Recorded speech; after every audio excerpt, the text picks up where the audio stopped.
Avira Women's Day special offer 50% off on IUI IVF valid till 31st March. కానీ జక్కంపూడి రాజా గారి కాంపౌండ్లో నుంచి ఎందుకు బత్తుల గారు బయటికి రావాల్సి వచ్చింది? ఇందాక మీరే చెప్పారు, లాస్ట్ ఎలక్షన్లో కూడా నేను చాలా వాళ్ళతోటే ఉన్నాను, వాళ్ళకి డబ్బు ఖర్చు పెట్టాను, నా శ్రమని ఖర్చు పెట్టాను, అన్నీ చేశాను అని చెప్పి. మరి అలాంటి పరిస్థితుల్లో అంత ఘనం ఉన్నటువంటి మీరు ఎందుకు రావాల్సి వచ్చింది? మేడం, నిజానికి జక్కంపూడి రామ్మోహన్ రావు గారు చాలా మంచి వ్యక్తి. మీకు రాజకీయ జీవితాన్ని ఆయన ఇచ్చారా? అసలు ఆయన నాకు తెలియదు, రామ్మోహన్ రావు గారు తెలియదు నాకు. మామూలుగా ఆయన నాకు రామ్మోహన్ రావు గారు తెలుసు, నేను రాజకీయాల్లో లేనప్పుడు ఆయన రామ్మోహన్ రావు గారికి ఒక మంచి పేరు ఉంది. చాలా కుటుంబాలు నేను కలిసినప్పుడు రామ్మోహన్ రావు గారు దేవుళ్ళు అంటాడు, ఈ సమాజానికి చాలా సేవలు చేశాడు, ఎవరి కష్టంలో ఉన్నా కానీ ఆయన తోడుగా ఉండేవాడు.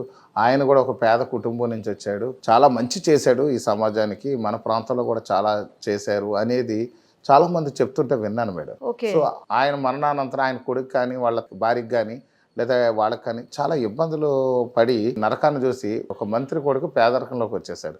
కారులో డీజిల్ కొట్టించుకోవడానికి డబ్బులు లేవు, కారు ఇన్స్టాల్మెంట్ కట్టుకోవడానికి డబ్బులు లేవు, కనీసం రెంట్ పే చేసుకోవడానికి ఇంటికి కూడా డబ్బులు లేని పరిస్థితికి వాళ్ళు కింద పడిపోయారు. సో ఇదంతా చూసాము. వాళ్ళందరిని రిక్వెస్ట్ చేస్తే అప్పుడు అందులో భాగంగా నన్ను కూడా వచ్చి రిక్వెస్ట్ చేశారు, సార్ నేను రాజకీయాల్లో లేను, నాకు ఎందుకు వచ్చింది అని అంటే, లేదు మీరు సపోర్ట్ చేయండి చాలు, మీరు చేస్తే ఏదన్నా అవుతుంది. పదే అడిగినప్పుడు నేను ఆలోచించాను, జక్కంపూడి రామ్మోహన్ రావు కొడుకు 10 మందికి సేవ చేసినటువంటి తండ్రి, వాళ్ళ కొడుకు మంచి చేస్తాడు అనేది నమ్మి నేను బలంగా దిగాను మేడం వాళ్ళ కోసం. ప్రజలందరూ కూడా నాకులాగే నమ్మారు మేడం. పార్టీలకు అతీతంగా అతను ఓట్లు వేశారు, కేవలం వైసీపీ కోసం కాదు, అతని వ్యక్తిగతానికి ఓట్లు వేశారు. ఆ రోజున రామ్మోహన్ రావు గారు ముఖం చూసి ఓట్లు వేశారు. కానీ ఈ యొక్క ప్రభుత్వం ఏర్పడిన తర్వాత 6 నెలలకి అందరిని పక్కన పెట్టేసి సొంత బామ్మర్దులు దించి సొంత బినామీలు దించి వ్యాపారాలు మొదలు పెట్టేశారు. అసలు ఎప్పుడు కొండలు అనేది ఎవడో టచ్ చేసిన పరిస్థితి లేదు, అలాంటి కొండలన్నీ దూచేయడం మొదలుపెట్టారు. చెరువులన్నీ కూడా 30-40 అడుగులు లోతు తవ్వేస్తే అది కూడా చాలా దారుణమైన దోపిడీకి గురైపోయింది. ఇసుక దోపిడీ, భూ కబ్జాలు మేడం. ఎవరైతే వారసులు కరెక్ట్గా లేరో, అది డిస్టర్బెన్స్లో ఉంది అని అంటే అలాంటి వాళ్ళది ఆస్తులు కబ్జాలు చేశాడు. ఈ విధంగా కబ్జాలు ఎక్కువైపోయినాయి. ఎవరైనా ఏదైనా అడిగితే కొంతమంది యువతరికి ఏం చేశారంటే గంజాయి మత్తులోకి దించారు మేడం. కొంచెం గంజాయి సిగరెట్లు మొత్తం అలవాటు చేశారు వీళ్ళకి. కానీ ఇన్ని ఇల్లీగల్ యాక్టివిటీస్ జరుగుతుంటే పోలీసులు ఊరుకుంటారా చూస్తూ? పోలీసులు పూర్తిగా వాళ్ళకే సపోర్ట్ చేస్తున్నారు మేడం. ఏం చేస్తారు, అధికార యంత్రాంగం అంతా కూడా ప్రభుత్వం వైపు ఉంది కాబట్టి వాళ్ళు సపోర్ట్ చేస్తున్నారు. గంజాయి అలవాటు చేసిన తర్వాత వాళ్ళు మధ్యలో ఇవ్వడం మానేశారు గంజాయి. వీళ్ళు గంజాయి కోసం డబ్బులు ఎలా వస్తాయని చెప్తే పేరెంట్స్ని అవకాశం ఉన్న వాళ్ళు ఆస్తులు అమ్ముకుని ఇచ్చారు. కానీ కొంతమందికి ఆ డబ్బులు దొరకకపోతే వీళ్ళ దొంగతనాలు బ్లేడ్ బ్యాచ్లుగా మారిపోయారు. బ్లేడ్ పెట్టి డబ్బులు దారి కాచి చీరాడు. నిన్న కూడా డాక్టర్ని కూడా గవర్నమెంట్ హాస్పిటల్ దగ్గర దారి కాసి డబ్బుల కోసం కారు ఆఫ్ చేసి కారు అద్దాలు పగలగొట్టి కూడా రాజమండ్రిలో మొత్తం చీరేశారు. అతన్ని 12,000 ఎంత డబ్బులు ఉంటే ఇచ్చేసిన తర్వాత వదిలేశారు. ఈ బ్లేడ్ బ్యాచ్ ఇలా తయారయ్యారు. ఇక్కడ క్రికెట్ బ్యాటింగ్ల వల్ల ఆస్తులన్నీ పోగొట్టేస్తున్నారు, సమాజాన్ని నాశనం చేసేస్తున్నారు. వీళ్ళు న్యాచురల్గా వచ్చినటువంటి ఆస్తుల్ని పాడు చేసేస్తున్నారు, న్యాచురల్ రిసోర్సెస్ అన్నీ పాడు చేస్తున్నారు, అదేవిధంగా మనుషులు పాడు చేస్తున్నారు ఆర్థికంగా. ఎందుకంటే అతను సొంత నియోజకవర్గం కాదు, మన సొంత ఇల్లు అనుకోండి, ఎక్కడైనా రిపేర్ వస్తే బాగు చేయించుకుంటాం, పెయింట్ పోతే పెయింట్ వేసుకుంటాం. కానీ అతనికి అద్దె ఇల్లు అక్కడ. ఏదో మన హోటల్ రూమ్కి వెళ్తే కాసేపు ముఖం గడుక్కుని మన పని చూసుకుని వచ్చేసినట్టుగా మన సొంత ఇంటి వెళ్తే మనం కాపాడుకోవాలి.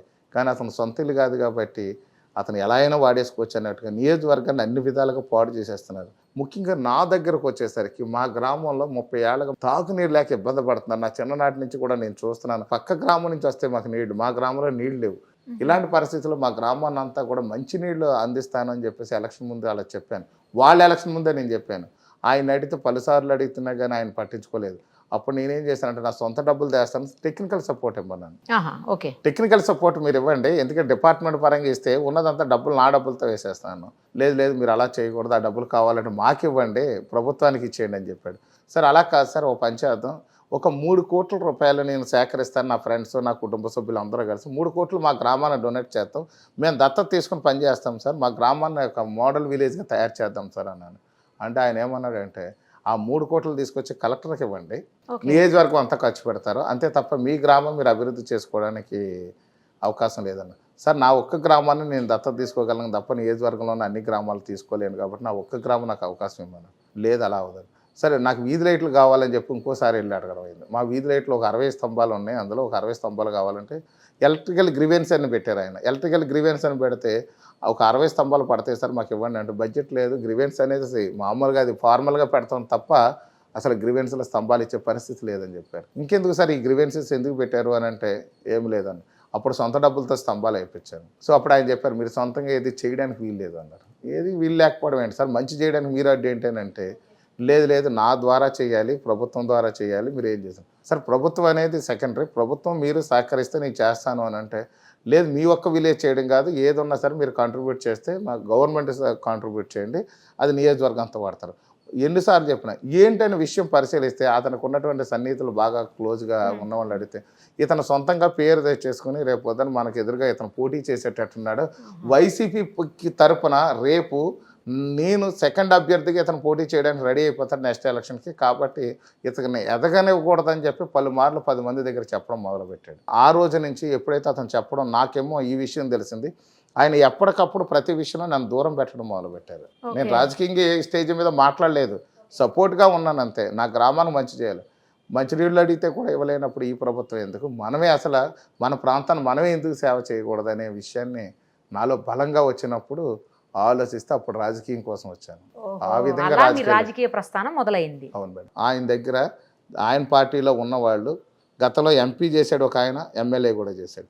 ఆయన జక్కంపూడి రాజా కండు వేశాడు, ఆయన ఈరోజు కార్యకర్తగా మారిపోయాడు. పోయినసారి జనసేన పార్టీ తరఫున ఒక కంటెస్టెంట్ అయినటువంటి వాడు ఈవేళ ఆయన దగ్గర జాయిన్ అయ్యి కార్యకర్తగా మారిపోయాడు. అంటే జక్కంపూడి రాజా దగ్గర ఎవరైతే పార్టీలో జాయిన్ అవుతారో జక్కంపూడి అనుచరులు ఎవరు కూడా ఎదగరు, ఉన్న స్థాయి నుంచి కిందకి పడిపోతారు. జక్కంపూడి కాంపౌండ్ నుంచి బయటకు వచ్చారన్నారు కదా మేడం, మీరు జక్కంపూడి కాంపౌండ్ నుంచి ఒక సామాన్య కార్యకర్తగా బయటకు వచ్చి అదే సామాన్య కార్యకర్తగా జనసేన పార్టీలో జాయిన్ అయినాడు.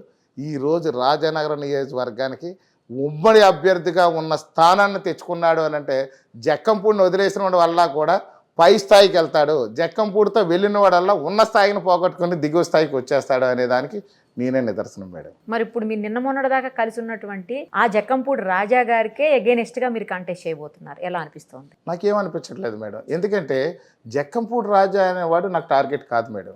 ఎందుకోసం టార్గెట్ కాదు అని అంటే జక్కంపూడి రాజాకి నాకు శత్రుత్వం ఏమీ లేదు మేడం, అలాగని మిత్రత్వం కూడా లేదు. కానీ నా ప్రాంతాన్ని అభివృద్ధి చేయడం నా లక్ష్యం, నా నియోజకవర్గాన్ని అభివృద్ధి చేయాలి. నా నియోజకవర్గంలో ఉన్నటువంటి యువతకి మంచి ఉద్యోగ ఉపాధి అవకాశాలు రావాలంటే ఏం చేయాలని ఆలోచించాలి. ఇండస్ట్రీస్ తీసుకురావాలి. ఇండస్ట్రీస్ రావాలంటే మనం ఇండస్ట్రీస్ హబ్బును క్రియేట్ చేయాలి. ఇక్కడ గంజాయి హబ్బును తీసేసి ఇండస్ట్రీస్ హబ్బు పెడితే యువత అంతా కూడా సన్మార్గంలో నడుస్తుంది. ప్రతి వాడి కాళ్ళ మీద వాడు జీవిస్తాడనే దానికి చాలామంది ఇండస్ట్రీస్ వాళ్ళతో మాట్లాడాను. అదేవిధంగా సాఫ్ట్వేర్ కంపెనీలు మనం ఏమైనా ఎస్టాబ్లిష్ చేస్తే బాగుంటుందేమని ఒక 7 దేశాల్లో పనిచేస్తున్నట్టు సాఫ్ట్వేర్ కంపెనీల టీంతో మాట్లాడాను. వాళ్ళు 500 కోట్లతో ఇమీడియట్గా ఇక్కడ పెట్టుబడి పెట్టడానికి సిద్ధంగా ఉన్నారు. ఆ విధంగా యువతను నేను ఒక మంచి సన్మార్గంలో తీసుకొచ్చి వాళ్ళ కాళ్ళ మీద వాళ్ళు నిలబడి ఉద్యోగ ఉపాధి అవకాశాలు కల్పించాలనుకుంటున్నాను. రైతులు గిట్టుబాటు ధర లేక చాలాసార్లు ఇబ్బంది పడిపోతున్నారు, కొనుగోలు సకాలంలో చేయడు. ఈ జక్కంపూడి రాజాకు ఉన్న ప్రాబ్లం ఏంటంటే మెయిన్ ఇక్కడ ఉన్నటువంటి ప్రజల ఇబ్బందులు అతనికి అక్కర్లేదు. ఎలక్షన్ ముందు వచ్చి 4 నెలల ముందు నుంచి మొదలు పెడతాడు, కానీ మిగతా కాలం అంతా కూడా అతని అభివృద్ధి కోసం చూసుకుంటాడు. జక్కంపూడి రాజాకి అతని అభివృద్ధి ముఖ్యం, నాకు బలరామకృష్ణ అనేవాడికి మాత్రం ప్రజల అభివృద్ధి ముఖ్యం. అందువల్ల రైతులు చిన్నప్పటి నుంచి, నా చిన్ననాటి నుంచి కూడా 49 ఏళ్ళ నుంచి చూస్తున్నాను మేడం, రైతులందరూ వాళ్ళు ఎన్ని కష్టాలు పడ్డారో, ఎన్ని ఇబ్బందులు పడుతున్నారో, సాగునీరు లేక, ఎరువులు పురుగుల మందు సకాలంలో ఇవ్వక, సక్రమంగా కొనుగోలు చేయక, గిట్టుబాటు ధరలు లేక, అసలు వీళ్ళ పండిన పంటను దాచుకోవడానికి ఏ విధమైన శీతల గిడ్డంగులు లేక వీళ్ళు ఎన్ని ఇబ్బందులు పడుతున్నారో నాకు తెలుసు. అలాంటి ఇబ్బందులు వచ్చి నా రైతులు నేను కాపాడుకోవాలి. కనీసం నా నియోజకవర్గంలో ప్రతి రైతు కూడా ఆనందాన్ని ఉండాలి, రైతు ముఖంలో చిరునవ్వు ఉండాలంటే ఏం చేయాలనే నా దగ్గర ఒక మంచి ప్రణాళిక ఉంది. ఆ ప్రణాళిక ద్వారా రైతులు కాపాడాలనుకుంటున్నాను. మహిళలు చూస్తే ఈ రోజుని ఈ యొక్క మీటింగుల పేరుతో వారానికి 2-3 మీటింగులు పిలిచి జనసమూహాన్ని అంతా కూడా బస్సులు పెట్టి తరలించి వాళ్ళు కనీసం మలమూత్ర విసర్జన ఎమర్జెన్సీ టైంలో కూడా ఆడవాళ్ళు ఎక్కడికి వెళ్ళాలో తెలియక 6-7 గంటల సేపు నిలబెట్టేసి ఉంచుతున్నారు. అక్కడ ఒక బాత్రూమ్ లేదు, ఏమీ లేదు. ఆడవాళ్ళు ఇందులో షుగర్ పేషెంట్లు ఉంటారు, డోక్రా మహిళలు, వాళ్ళు చాలా ఇబ్బందులు పడుతున్నారు. యూనియన్కి వెళ్ళాలంటే ఎక్కడికి వెళ్తారు మేడం? మన ఇంటి బిడ్డలను అయితే అలా వదిలేసుకోగలమా? కానీ వీళ్ళందరినీ తీసుకెళ్ళి నిలబెట్టేస్తున్నారు. ప్రతి మీటింగ్కి కూడా వీళ్ళందరినీ రాకపోతే మీకు పథకాల్లో కట్ చేస్తాము, మీ పథకాల్లో పెనాల్టీలు వేస్తాము, లేదా పథకాలు నేను తీసేస్తామని బెదిరిస్తే స్కూల్ నుంచి వచ్చిన బిడ్డలను కూడా చూసుకోవడానికి ఉండట్లేదు మేడం. వాళ్ళు 2 గంటలకు మీటింగ్కి తీసుకెళ్తారు, రాత్రి 9 గంటలకు వదులుతారు. స్కూల్ నుంచి వచ్చిన బిడ్డలు ఏమైపోతారు మేడం? ఎవరు చూస్తారు? చిన్న పిల్లలు వస్తే పలపం ఈ పథకాలు పోతాయేమని చెప్పి భయంతో వెళ్తున్నారు ఈ మహిళలు. ఇలా వేధించేస్తున్నారు. మహిళలకు వేధింపులు లేని ప్రభుత్వం రావాలంటే బలరామకృష్ణ లాంటి వాడు గెలాలనేది ఒక గట్టి నిర్ణయంతో నేను ఉన్నాను. మహిళలందరినీ కూడా, నా అక్క చెల్లెములందరూ కూడా బాగుండాలి అనేది ఒక ప్రణాళికతో ఉన్నాను. రైతు బాగుండాలి, నాకు విద్యార్థులు బాగుండాలి. విద్యార్థులు ఫీజు రీఎంబర్స్మెంట్ లేక మళ్ళీ మధ్యలో ఇబ్బందులు పడుతుంటే సొంత డబ్బులు కట్టిన తర్వాత సర్టిఫికేట్లు ఇవ్వని అంటున్నారు, లేకపోతే ఎగ్జామ్స్కి అటెండ్ కానివ్వని అంటున్నారు. దాన్ని కూడా పట్టించుకునేటువంటి పరిస్థితులు లేవు. అలాంటి పరిస్థితుల్లో చాలామంది విద్యార్థులు నా సొంత డబ్బులు ఇచ్చి కూడా నేను ఫీజులో కట్టించి తెచ్చుకున్న పరిస్థితి ఉంది. సో విద్యకి పెద్దపీట వేయాలి. వైద్యం మేడం, ఈవేళ మా రాజానగరం నియోజకవర్గంలో వైద్యం సక్రమంగా అందక షుగర్ పేషెంట్లు అందరూ కాళ్ళు తీసేస్తున్నారు మేడం. మేము లెక్కేసుకుంటే 1263 మందికి కాళ్ళు తీసేసిన వాళ్ళు ఉన్నారు నా నియోజకవర్గంలో. గత టూ ఇయర్స్ నుంచి నేను క్యాలిక్యులేట్ చేస్తే కేవలం వైద్యం అందక. కనీసం వైద్యం అనేది అవేర్నెస్ లేదు వాళ్ళకి, వైద్యం అందట్లేదు. డబ్బులు లేవు వాళ్ళ దగ్గర. మెడిసిన్స్ రోజు కొనుక్కోవాలని, నెలకు కొనుక్కోవాలంటే 2-3 వేలు అవుతుంది. కొనుక్కోవాలని పట్టించుకునేవాళ్ళు లేడు. అట్లీస్ట్ షుగర్ కోసమైనా మనం ఉచితంగా మెడిసిన్ ఇవ్వగలిగితే చక్కగా కొంతమంది అయినా బతుకుతారు. అలాగే చూస్తే పల్లెటూరులో ఎన్ని ఇబ్బందులు వస్తున్నాయంటే ఈ డంపింగ్ యార్డ్లో సక్రమంగా లేక, ఇంతకుముందు తెలుగుదేశం పార్టీ రీసైక్లింగ్ సిస్టమ్ పెట్టింది. దాని ఎరువుని వర్మీ కంపోస్ట్గా మార్చేది. ఇక్కడ జరిగిన చెత్త అంతా తీసుకెళ్ళి వీళ్ళు దాన్ని వదిలేశారు.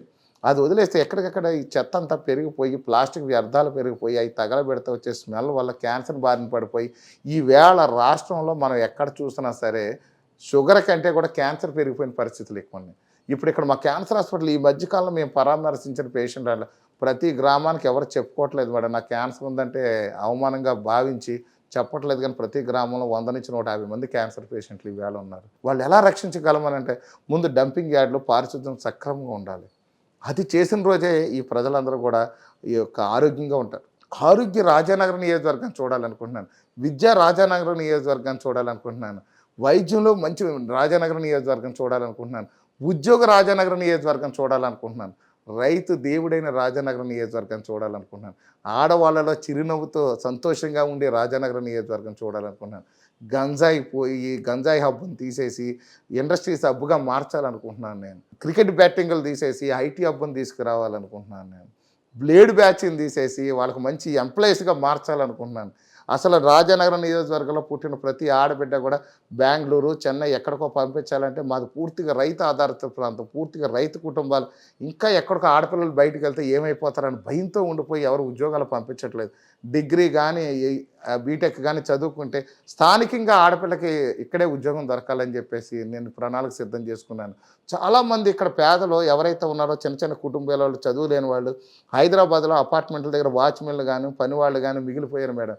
మా నియోజకవర్గంలో 4500 మంది అలా బయటకు వెళ్ళిపోయిన వాళ్ళు ఉన్నారు. వాళ్ళందరికీ కూడా ఇక్కడే ఉపాధి ఉద్యోగం కల్పిస్తే వీళ్ళందరి లైఫ్ బాగుంటుంది.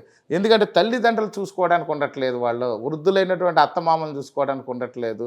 వీళ్ళందరూ పోయి అక్కడ జీవనోపాధికి వెళ్ళిపోతున్నారు. నాన్నకి ఒంట్లో బాగాలేదంటే నాన్న పారాసిటమాల్ ట్యాబ్లెట్ వేసుకో, లేకపోతే మా ఫ్రెండ్ని పంపిస్తున్నాను నీకు వైద్యం చేస్తాడని చెప్తున్నాడు. కానీ కొడుకు అక్కడి నుంచి వచ్చి ఇక్కడికి వచ్చి వైద్యం చేయించలేని స్థితిలో ఉన్నాడు. ఇతను మంచం మీద చనిపోయిన తర్వాత ఫోన్ చేస్తే అప్పుడు కూడా బయలుదేరి వచ్చి ఇతను అంత్యక్రియలు చేసి వెళ్తున్నాడు. ఎందుకు ఇన్ని కష్టాలు ఇక్కడ? పోనీ అక్కడ ఏదన్నా ఆడు పెద్ద ఉద్యోగం చేస్తాడా, పోనీ ఏదో సాఫ్ట్వేర్ ఇంజనీర్ మంచి ఇక్కడ ఆస్తి కొనుక్కుంటాడు హ్యాపీగా అంటే వాడు కూడా అక్కడ సంపాదించుకుని 10 నుంచి 15 వేలు. అలాంటి ఉద్యోగం కూడా ఇక్కడ దొరక్కపోవడం వల్ల ఇంత దురదృష్టకరాన్ని దీన్ని అదృష్టంగా మార్చాలనుకుంటున్నాను. ఎవడో హైదరాబాదో లేకపోతే బెంగళూరు, చెన్నై వెళ్ళి పనిచేసుకునే కంటే రాజానగరం నియోజకవర్గాన్ని ఉద్యోగ రాజానగరం నియోజకవర్గంగా మార్చాలనుకుంటున్నాను మేడం. సూపర్ అండి, అసలు మంచి విజన్ ఉంది మీకైతే. ఎందుకు రాజానగరం ప్రజలు బత్తుల బలరామకృష్ణ గారికే ఓటేయాలనే దానికి పర్ఫెక్ట్గా ఆన్సర్ చెప్పారు మీరు. సూపర్. అసలు మరి ఇప్పటికే మీ వైఫ్ వాళ్ళ సపోర్ట్ తోటి ఎంపీటీసీ అయ్యారని చెప్తా ఉంటారు. మరి ఆమెను కాదని చెప్పేసి మీరు ఎమ్మెల్యే అభ్యర్థిగా ఏంటి? జక్కంపూడి రాజా తమ్ముడు కూడా రాక్షసుడు మేడం. అంటే మాకు చాలా విధాలుగా బెదిరింపులు వచ్చినాయి. అంటే మేము కంటెస్టెంట్గా ఉండకూడదని చెప్పి మేము డ్రాప్ అవ్వాలని చాలా ఒత్తిళ్లు చేశారు. అది వాళ్ళకేం సంబంధం, వాళ్ళ పార్టీ కాదు కదా. నేను కంటెస్టెంట్ అయితే వాళ్ళు ఓడిపోతారని తెలుసు మేడం. ఫస్ట్ వాళ్ళు వేసిన ఎత్తు ఏంటంటే ఫస్ట్ టీడీపీకి రావాలని చెప్పేసి చాలా ప్రయత్నం చేశారు. టీడీపీకి వస్తే ఈ జన సైనికులందరూ కూడా రివర్స్ అయిపోతారు. జన సైనికులు రివర్స్ అయిపోతే ఇంకా ఆ విధంగా కూడా సీటు ఓడిపోద్దని చెప్పేసి ఫస్ట్ ప్రయత్నం చేశారు. రెండో ప్రయత్నంగా నా మీద బురద జల్లడానికి చాలా ప్రయత్నం చేశారు. పవన్ కళ్యాణ్ గారు 1-3 సార్లు ఎంక్వైరీ చేసుకున్న నా కోసం ఇక్కడ అసలు ఏది నిజం ఏది అబద్ధం అనే దాన్ని చూస్తే దాన్ని కూడా పరిగణనలో తీసుకున్నారు. సర్వేలు చేయించారు. అన్నీ చేయించిన తర్వాత నాకు అప్పగించారు. కానీ నా వైఫ్ అనే దానికి నాకు ఉన్న డిఫరెన్స్ ఏంటంటే వీళ్ళ సడన్గా ఎక్కడైనా ఏదైనా సబ్జెక్ట్ మీద పూర్తి స్థాయిలో వెళ్ళాలంటే తను మొన్నటి వరకు గృహిణిగా ఉంది, బయట ప్రపంచం తక్కువ తెలుసు. కష్టపడడానికి, ప్రేమ చూపించడానికి, అభిమానం చూపించడానికి, ఎవరి కష్టాల్లో ఉన్న తోడుగా ఉండడానికి, ఓదార్చడానికి, దగ్గరుండి వైద్యం చేయడానికి తను చాలా ఉపయోగపడుతుంది. కానీ రాక్షసుడి యుద్ధంలో మాత్రం నేనే ఉండాలి. ఓకే. రేపు ఏదైనా సడన్గా వీళ్ళు అధికారంలోకి మేము వచ్చిన తర్వాత కూడా రకరకాల ఇబ్బందులు చేస్తారు. ఒక ఆడపిల్లగా ఆవిడ కొన్నిసార్లు కొన్ని విషయాల్లో తగ్గాల్సి ఉంటుంది కాబట్టి ఇబ్బంది పడుతుందని చెప్పి కొంచెం ఆగాం. కానీ ఇంకా ఇప్పుడు కూడా చిన్న ఈ పరిస్థితుల్లో కూడా అవసరమైతే ఆవిడని కూడా పెట్టే అవకాశం కూడా ఉంది మేడం. కాదు, ఇంత రాక్షసులు అంటున్నారు, మరి ఒకప్పుడు ఒకనొక టైంలో మీ అమ్మాయిని గణేష్ గారికి ఇవ్వాలి అని అనుకున్నారంట, అప్పుడు తెలీదా మరి? మేడం ఇక్కడ విషయం ఎలా ఉంటుందనంటే, నేను రాజకీయాల్లో లేను. ఇక్కడ జక్కంపూడి రామ్మోహన్ రావు బ్రాండ్ చూశాను. కానీ వీళ్ళ పండిత పుత్ర పరమ సుంటరా అన్న దానికి ఈ జక్కంపూడి రాజా గణేష్ నిదర్శనమైన విషయం నేను గ్రహించిన తర్వాత ఆగాను మళ్ళీ ఇవన్నీ. అసలు ఇవ్వడం అంటే పెద్దలందరూ కలిసి నన్ను చాలా ప్రెజర్ ఇచ్చారు మధ్యలో. ఓకే. గణేష్కి మీ అమ్మాయిని చేస్తే మీకు అబ్బాయిలు లేరు కదా, కొడుకైనా అల్లుడైనా అతనే ఉంటాడు, స్థానికంగా ఉంటాడు, మీరు కట్టించిన గుళ్ళు గోపురాలు వాటిని కూడా నడుస్తూ ఉంటాయి, మీ తర్వాత జనరేషన్లో కూడా హ్యాపీగా వాళ్ళు చూస్తారని 10 సార్లు కౌన్సిలింగ్ ఇచ్చేసరికి సరేలేకపోతే చూద్దాంలే అయితేనని చెప్పేసి అనుకున్నాము. కానీ కొన్ని పరిస్థితుల్లో కొన్ని విషయాల తర్వాత ఇంకా అతనికి వేరే లైన్లో ఉన్నారు, మేము కూడా వేరే చూసుకున్నాం. మా అమ్మాయికి మేము పెళ్లి చేసుకున్నాం, వాళ్ళ అబ్బాయికి వాళ్ళు చేసుకున్నారు. దీంట్లో పెద్ద ఇష్యూస్ ఏమి లేవు. జనరల్గా పెద్దల ప్రపోజల్ తీసుకొచ్చారు తప్ప ఇది పూర్తి స్థాయిలో వెళ్ళిన విషయం కాదు. సో గణేష్ కూడా వ్యక్తిగతంగా నాకేమీ శత్రువు ఏం కాదు. సుమన్ టీవీలో మీ పర్సనల్ అండ్ బిజినెస్ ప్రమోషన్స్ కోసం కింది నెంబర్కి కాంటాక్ట్ చేయండి.